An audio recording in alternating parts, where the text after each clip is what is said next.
yeah, don't be afraid to, maybe we will switch it up. Okay. That way we have a few different shots. But yeah, just, you can just speak to me like you normally were. If you have any other questions. Yeah, sure. What happens, one thing that people have actually asked me when I've told them I'm working on this story, you and I kind of covered this, so I'll ask you again.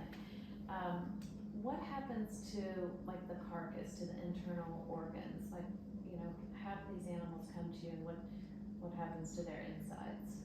So most of the animals like deer are going to come already skinned out with just the head in them, because people are using the meat, you know, for themselves. They're eating the deer. Most of the bobcats are going to come whole with the body still in them, and I have to take that out. And there's a landfill nearby that I can dispose of those in. So when you take out the insides, like what do? Do you just like, I guess, make a cut and just start pulling it out and dispose of it? Like, and scrape it down? Like it's a lot less. It's a lot less messy and bloody than you would think. I make a cut, which is this cut down the back. This incision that I've made is what I'll make on the animal. So picture this as the whole animal, but it's, you know, it's fresh. It hasn't been skinned yet. I'm going to take my scalpel and run down the back, peel the skin away, just a reverse of what I'm doing right here. Peel it away and pull the body out. I'll go down each leg, and there's absolutely no need to cut into the stomach or the guts and spill that out. That stays intact. So it's surprisingly clean. Really, if done correctly, there's no blood at all. It's just a degloving of the hide, basically. Okay. And what does it smell like?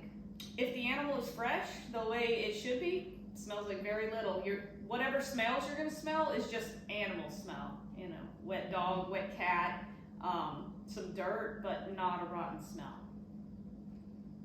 So when you take everything out like that, like I noticed with the giraffe, you did a foam.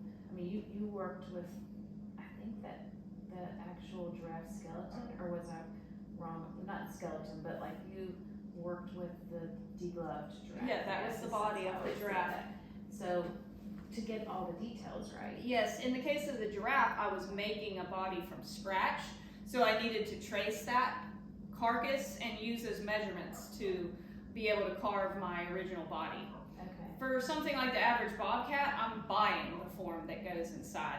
So all we have to do is take measurements. We go from the base of the tail up to the nose. That's your length measurement, and then we'll measure around the widest part of the stomach, and I just order a form ready-made for that. Okay. You occasionally have to make slight adjustments depending on the animal, since everyone's a little different, but that gets me really close. So in that case, I don't need the carcass beyond that. Okay. That's why I can dispose of it at that point. Now, this is a well-respected art. It's a well-respected tradition, but it's also, it's kind of not for everyone, you know? Like some people, like it's what we talked about before, just like maybe a little uncomfortable around dead animals or hunting or whatever. Like, do you ever, when you started, did you ever think about that? Like, did you think this is odd what I'm doing, or does it seem natural to you, or? You know, I knew it was a touchy subject. As I mentioned to you, I was a kid with unusual hobbies, so I knew it was weird, but I knew it was pretty typical for myself. But I'm here in the South, where really, if you haven't seen a deer head or know what taxidermy is, you know, how are you even a Southerner? So I'd say it's much more well received in this area than some places where hunting is not as common. So it's not for everyone, but I get very little negative feedback from locals. Do you ever get requests, I'm just curious, to donate your specimens to museums? I've gotten a few requests like that. I think about it, but mostly I am in business to make money. Yeah. And they probably want you to donate. Yes, it's unfortunate, you know, the Discovery Place down in Charlotte, you know, they have probably quite a bit of funding, but they have a very, very worn taxidermy selection. There's some of these animals are so old and worn out, they don't even look like the species they're representing, and I mentioned to them once, you know, you should get these restored, or I could do a lot of brushing up to them, and they were basically like, if you want to donate your time to it. So they're not gonna pay to have that done. Well, that's what I was saying to you the other day. See, this wouldn't be like how we really do it, but I could like Oh, pretend. yeah, that is a good shot. When I took my kids to the Museum of Natural History in New York City, I mean, that stuff is old. Yeah, over time, and by time I mean 50 or 60 years, some of these things probably are. They tend to fade out. Like there is literally a raccoon there that you might think is an albino, but it's not. It's just the hair's turned white. Wow, it's a shame. So when you've had kids over here, do schools call you, or do you call the schools, or how? Oh, they call me. Yeah, they call me, but I'm always willing to work it in. Even if I'm actively working on something like this, it's fine. Kids can come in and watch, you know. Yeah. I am more than willing to donate my time so long as it doesn't, you know, put me way behind schedule. Has a kid said anything interesting or memorable to you? I'm just curious if they've said like, I've never seen that before. Today meant a lot, or those kind of things. I can't remember any exact, you know, quotes from kids, but they just come in here and they're like, wow, Mom and Dad, what's that? What's that? And I love to tell them, you know, it's, you know, this animal that you've never seen before. They don't even know some of these species, so that's pretty cool.